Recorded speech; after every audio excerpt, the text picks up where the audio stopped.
Hello and welcome to Gallantry. I am your host, Godwin Amunde. Today, as usual, we're diving into the untold stories of the Nigerian Armed Forces' bravery in combating terrorism and other criminal activities plaguing our nation. Nigeria is indeed facing severe security challenges, but thanks to our gallant military personnel, we are making progress. With the emergence of new insurgency groups, it is essential we continue to support our troops with prayers and appreciation. In this episode, we will showcase the military's capabilities in fighting terrorism and other forms of criminality. We will also feature the Defense Headquarters bi-weekly press briefing, highlighting military operational activities across various theaters. Stay with us as we explore the Nigerian Armed Forces' efforts to keep our nation safe. It's going to be an exciting episode. Stay with us.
Welcome back to the program that showcases Nigeria's armed forces operational activities. No doubt, the Nigerian armed forces have demonstrated unwavering commitment to addressing security challenges, resulting in significant victories. Insurgents have been neutralized and high-profile bandits have been apprehended. These efforts have not only led to enhanced security, but have also restored confidence in affected regions. As we approach the end of 2024, Major General Edward Buba, Director of Defense Media Operations, during the last bi-weekly press briefing, provided updates on the Nigerian Armed Forces' achievements throughout the year. These updates will undoubtedly highlight the significant progress made in combating terrorism and other forms of criminality, as well as the ongoing effort to maintain peace and stability in Nigeria. We have significantly delivered damage to the terrorist military capabilities, and this partly explains why we have more of them surrendering, with surrendering corridors now activated in the North Central. Since the beginning of the year, troops have denied the oil theft of an estimated sum of about 58 billion naira since January. The breakdown of our recoveries are as follows. We recovered over 4,000 AK-47 rifles. We recovered over 1,000 locally fabricated guns, over 730 den guns, and over 240 pump-action guns, among other items recovered in the course of the year. Additionally, over 53 million liters of stolen crude oil was recovered in the course of the year, and over 9 million liters of illegally refined AGO, popularly known as diesel, was recovered.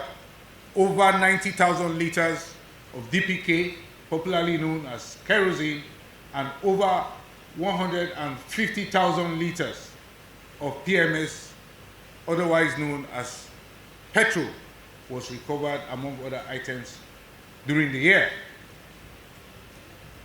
Having said that, I will take us through our various operations, beginning with the Northeast, where we have Operation Hadinkai. The troops of Operation Hadinkai fought intensively from January to date against the terrorists. The troops invaded terrorist hideouts, their strongholds and enclaves to flush out terrorists and destroy them wherever they were and are hibernating. Additionally, offensive operations were conducted to known terrorist safe havens, such as the Sambisa Forest, the Timbuktu Triangle, as well as the Tumbuks, which is along the Lake Chad Basin. Several terrorist leaders, combatants, and their families surrendered as a result of the intensity of troops operations. Many of the terrorists on the wanted lists have been taken off the battlefield, and sooner than later, we will be putting out a new poster or banner of wanted terrorists, being that those that are on the banner, the current banner, have been taken out, and we need to take out their replacements. Overall, from January to date, troops of Operation Hadinkai neutralized 918 terrorists, arrested 2,285 of them, and rescued 1,496 kidnapped hostages in the course of the year so far. Additionally, troops recorded over 15,950 surrendered terrorists, and these are combatants and their families. This demonstrates how the motivations of the terrorists is getting lower and lower each passing day. The summary of recovered items include 1,682 AK-47 rifles, 392 fabricated rifles, over 400 Dane guns, and over 360 assorted ammunition, among others. Now to the North Central, where we have the troops of Operation Safe Haven have significantly restored peace in the plateau. And don't quote me, you can quote the governor of Plateau State. Those were his words. Now, though the year commenced on the wrong footing in the plateau, the troops have boxed in the terrorists and limited their activities to low-level skirmishes from time to time. Troops have neutralized several of the terrorists and violent extremists, their leaders, their commanders, and their combatants. The troops of Operation Safe Haven also have continued to dismantle the support network for the terrorists and violent extremists operating in the plateau in the course of their operations. These operations have led to several arrests of notorious gun runners, kidnappers, informants, as well as terrorist collaborators. Overall, troops of Operation Safe Haven neutralized 411 violent extremists in the course of the year, arrested over 1,800, and rescued over 920 kidnapped hostages in the course of their operations this year. The troops of Operation Safe Haven also recovered 238 AK-47 rifles, over 300 fabricated guns, and over 295 assorted ammunition and ammo, among others. Let's take a peek into Operation Wild Stroke. Sustained their operations all through the year in Benue, Taraba, and Nasarawa states. The troops operations significantly delivered damages to the terrorist fighting capabilities as well as their military capabilities. The troops of Operation Wild Stroke did not relent, but hunted down the terrorists, flushed them out, and striking them in areas in which they were hibernating.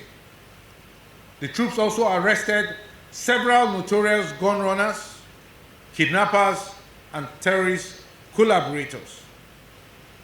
Now, in the course of the year, I have been churning out their names, and so you have those details already.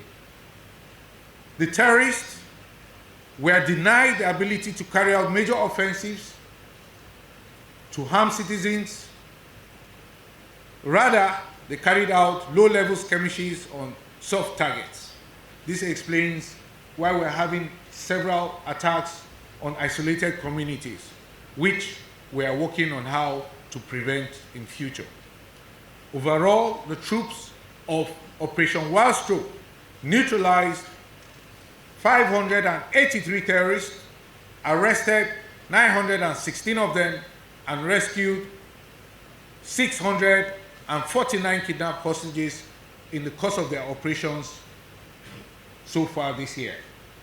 The troops also recovered 291 AK-47 rifles, over 300 assorted ammunition and arms, and over 12,000 rounds of 7.62 millimeter special ammunition, among others. Let's now move to Operation Hadirin Daji. The troops of Operation Hadirin Daji have since January to date continued to create a conducive and stable security environment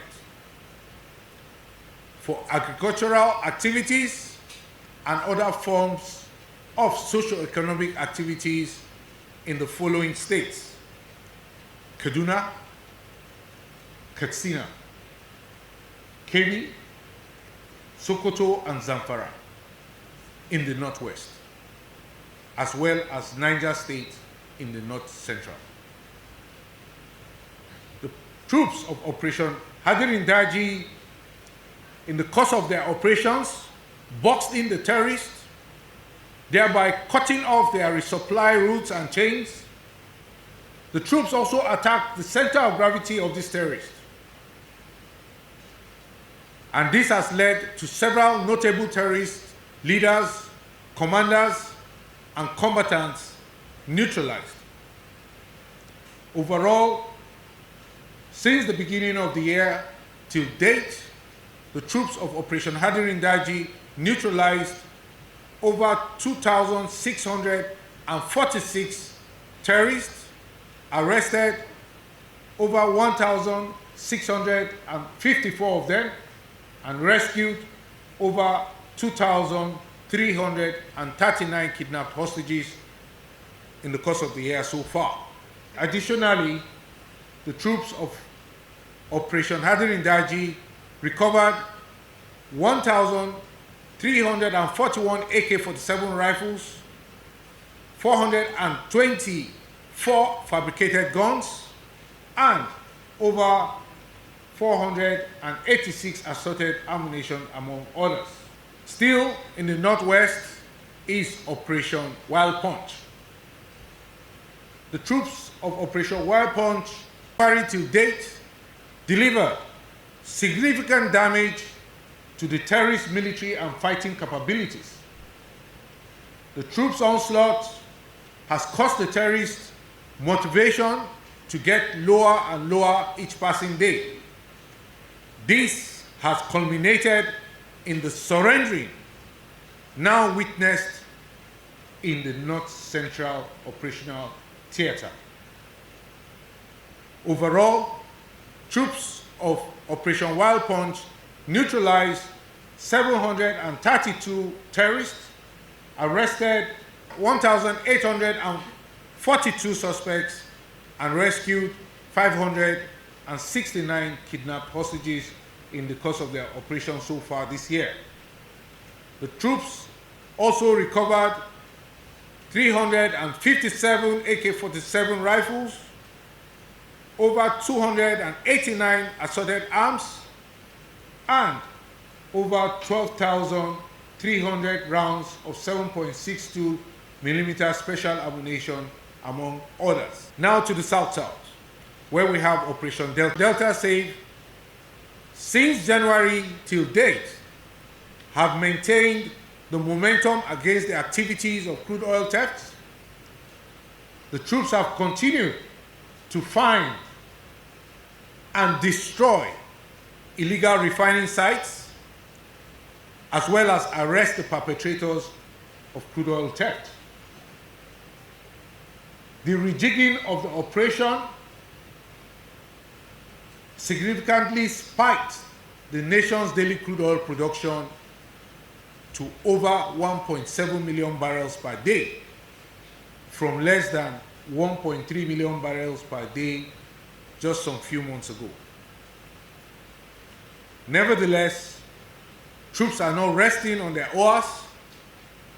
We are urging for more transparency by the IOCs. We are urging for accurate metering.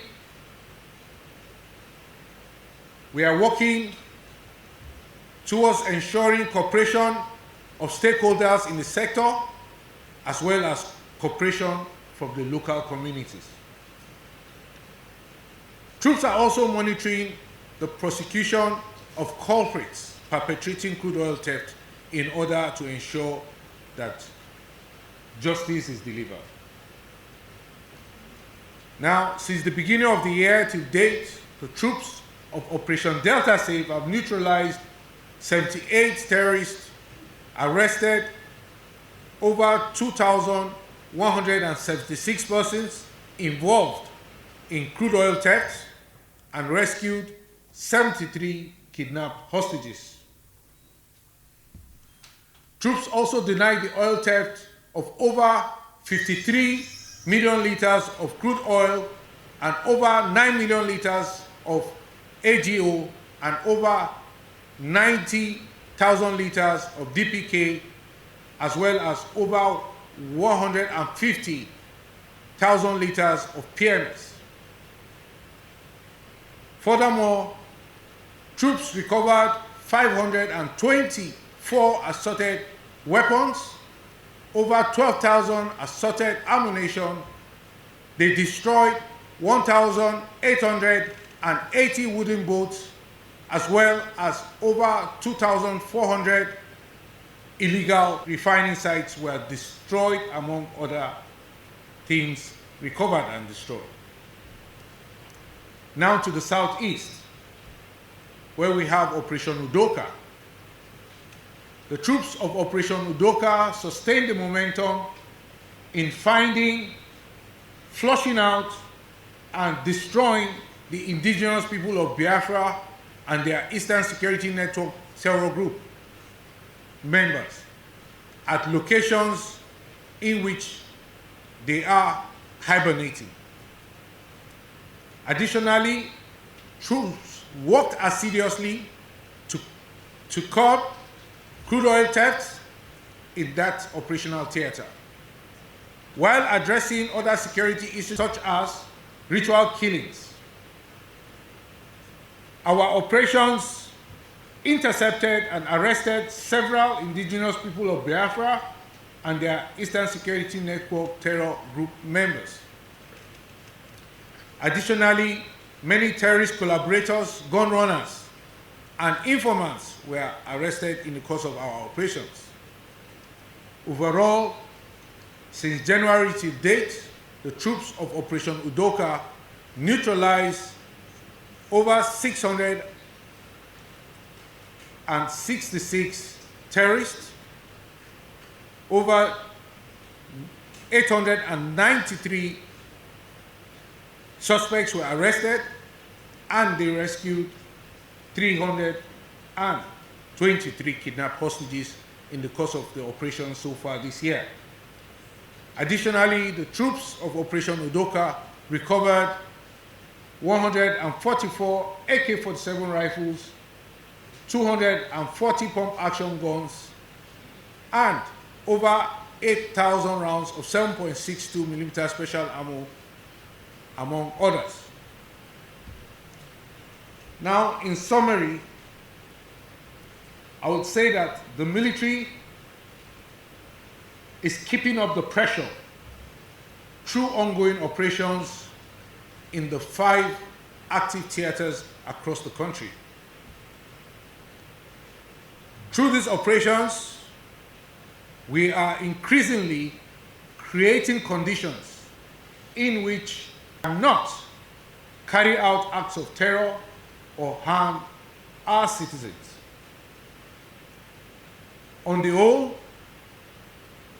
as a force, we are constantly examining what we can do better. We are also examining what we could have done better in the face of the challenging security environment. Nevertheless,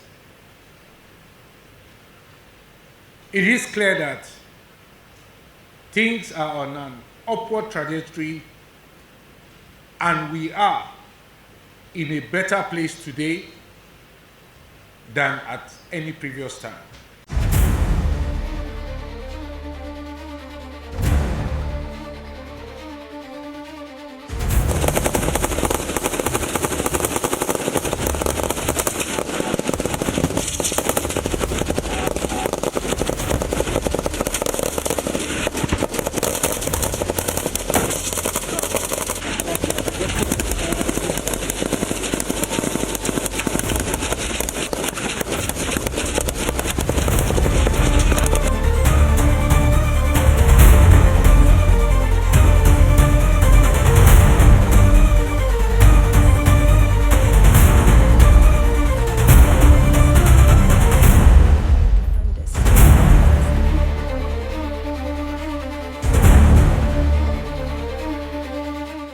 My name is General Christopher Gwabin Musa, the Chief of Defense Staff, Armed Forces of Nigeria.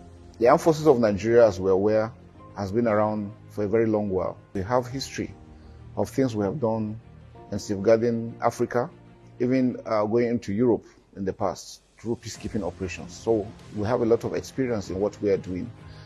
Presently, we know Nigeria, as part of the international community, is facing a lot of activities, a lot of challenges that has to do with asymmetric warfare. Non-state actors operating in different parts of the country. In the Northeast, for 15 years still counting, we've had the issues of Boko Haram and ISWAP.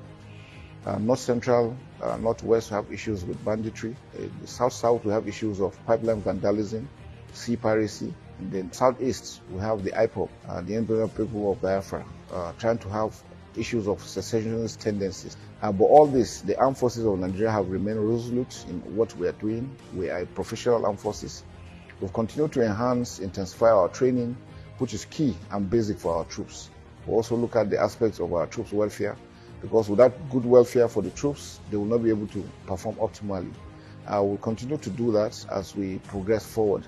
The issues of banditry in the Northwest has been on for some time now, and the troops have actually lived up to expectation. We have a number of challenges that has to do with having equipment to protect our wall. But recently, Mr. President has approved Defense Industry Corporation to partner with most equipment manufacturers, military equipment manufacturers all over the world. So very soon, we have commenced with our local manufacturing companies to produce equipment that we require. We will continue to do that.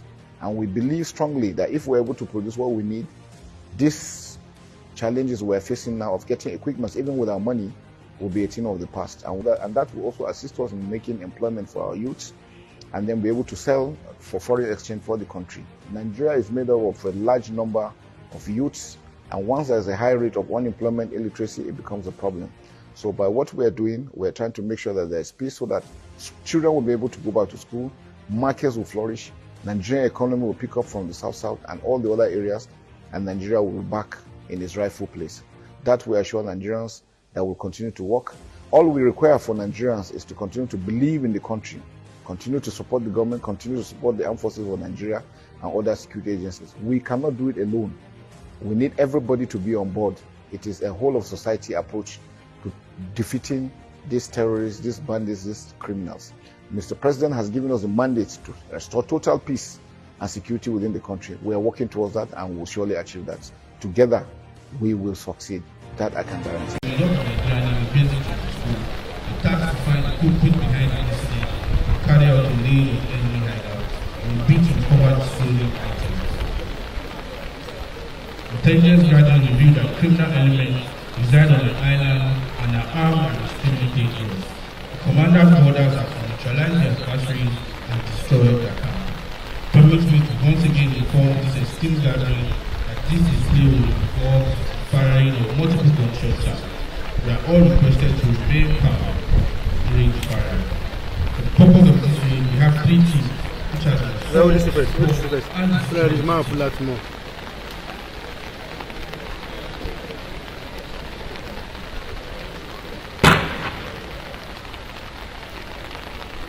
taking off from the starting point, the team led by Trainer Okoro Chukwuemeka adopts a single file formation. The security team breaks up to secure the perimeter of the target area, while the assault and support teams then move tactically to form a baseline formation.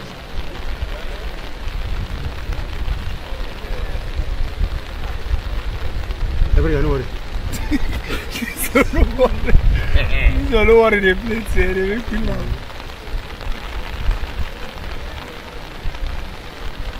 The assault and support team, namely Alpha and Bravo team, tactically advances to the objective area in what is known as a caterpillar movement in a bid to avoid detection by the adversaries and also take them by surprise.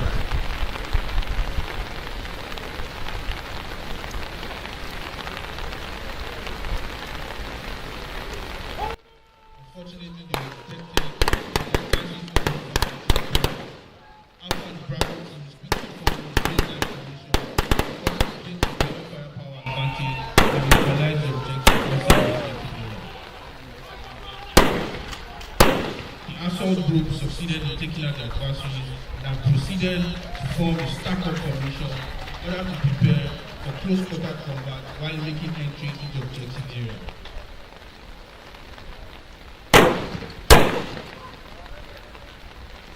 The team has made entry to the objective area and cleared the objective area. Sadly, adversary reinforcements move ahead gunshot from a distance and group to repel the allied team. Now, the allied team form a baseline formation once again and while advancing towards. Oh, baby, show this in our head.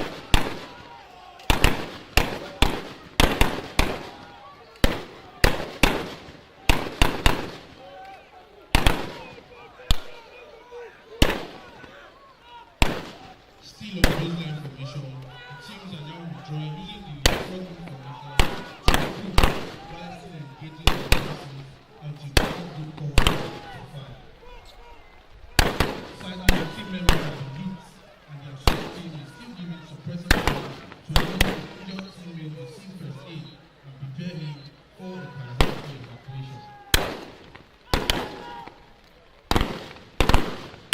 No go now, go on.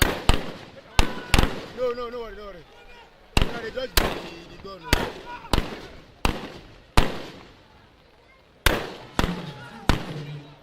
Frogman formation while on baseline.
I beg one of these things, we'll put on this thing because I like this thing, like this thing, one of these our this thing. You're still watching Gallantry, the heroic exploit of the Nigerian military. Now let's move to the Nigerian Air Force, where the Nigerian Air Force has indeed made a significant stride in combating insurgency under the leadership of Chief of Air Staff, Air Marshal Hassan Abubakar. With a strong focus on air power, the NAF has intensified its efforts to decimate terrorists and other criminal elements, denying them freedom of action and shaping the operational environment in various theaters.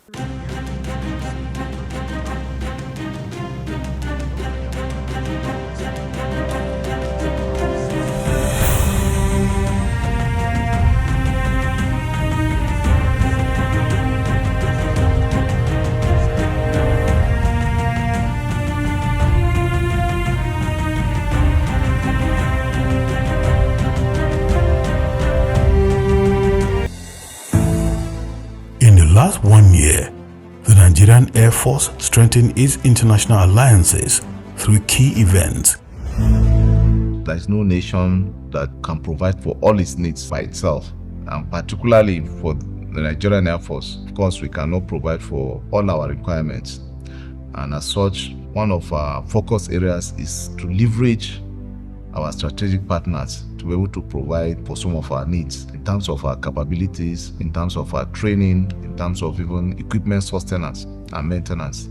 It's a focus we take very seriously, and it's a focus area that has also helped us to achieve a lot of results. For example, last year I was in the United States for the Air Force Chiefs Conference, where we met with chiefs of the air staff from about 85 countries around the world. We had very fruitful discussions. Similarly, we were in Tunisia a couple of months back earlier in the year, and this was the African Air Chief Symposium, which was organized under the auspices of the AFRICOM by the United States of America.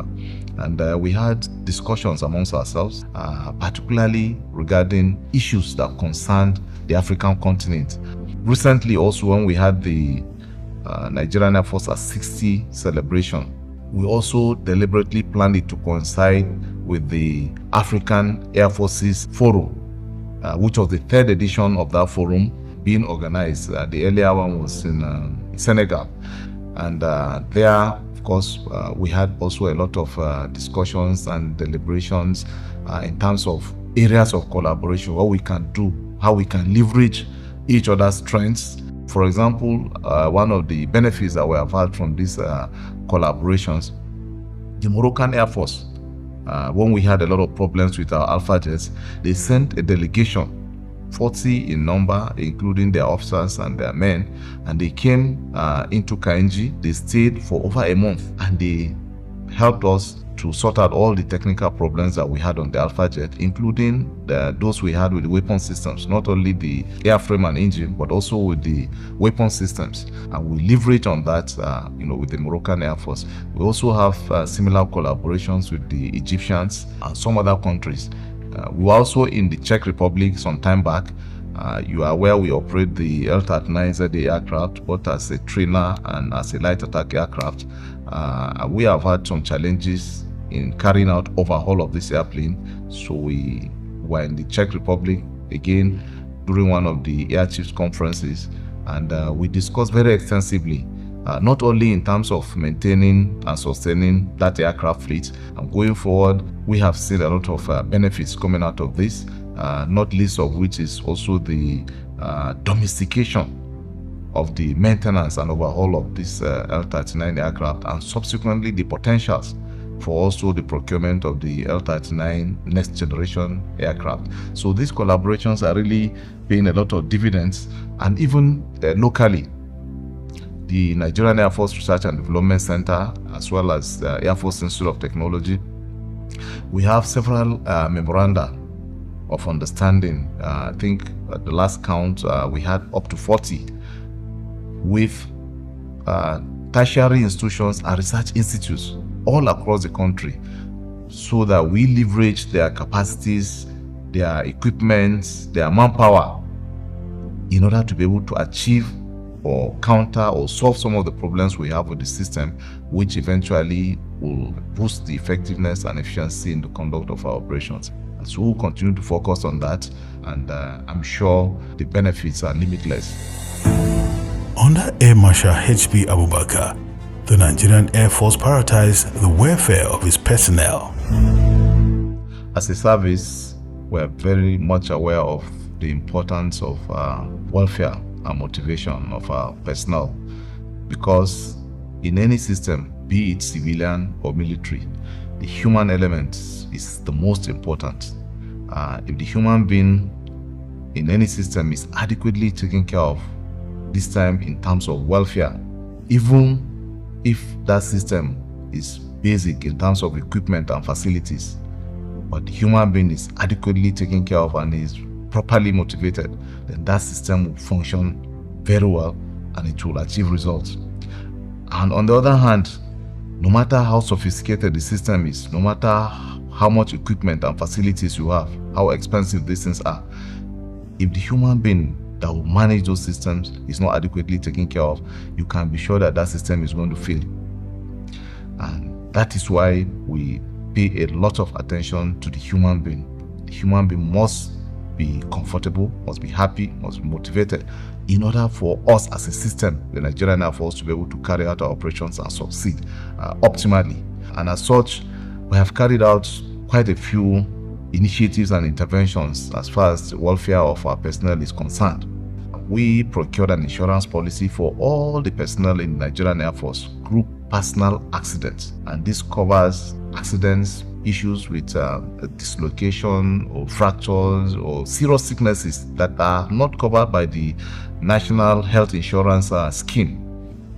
So all those serious illnesses and serious injuries are adequately catered for by this insurance policy, and the aim is to give our personnel that confidence to be able to carry out their jobs very effectively despite the risks that may be inherent in those jobs, because knowing fully well that if anything happens while they are performing those jobs, there is a good cushioning effect, that will help them to manage those eventualities.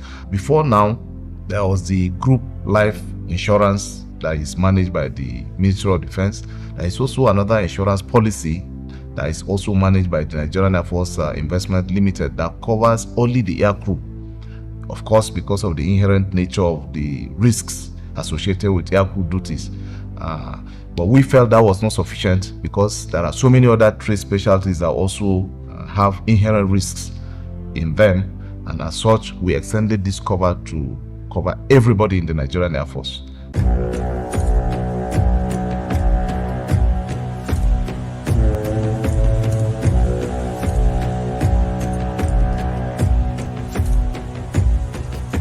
Ships on vigor of the waves are skimming barren summits to the verdant plains.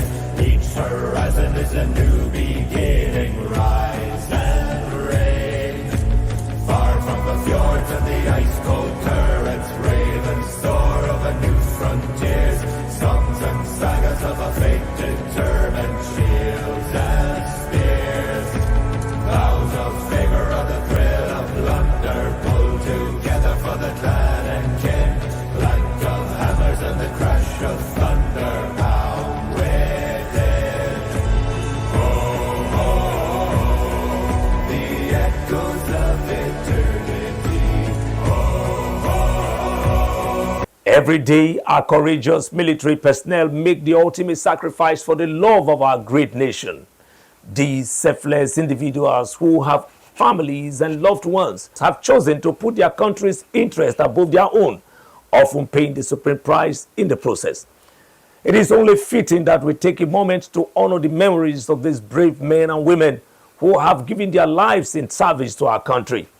Their sacrifices will never be forgotten, and we owe it to them to recognize their bravery and patriotism.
And of course, this is where we draw the curtains on today's edition of the program. But before we go, always remember that security is everyone's business, especially at this festive period. When you see something, say something. I am Godwin Amunde. Bye for now.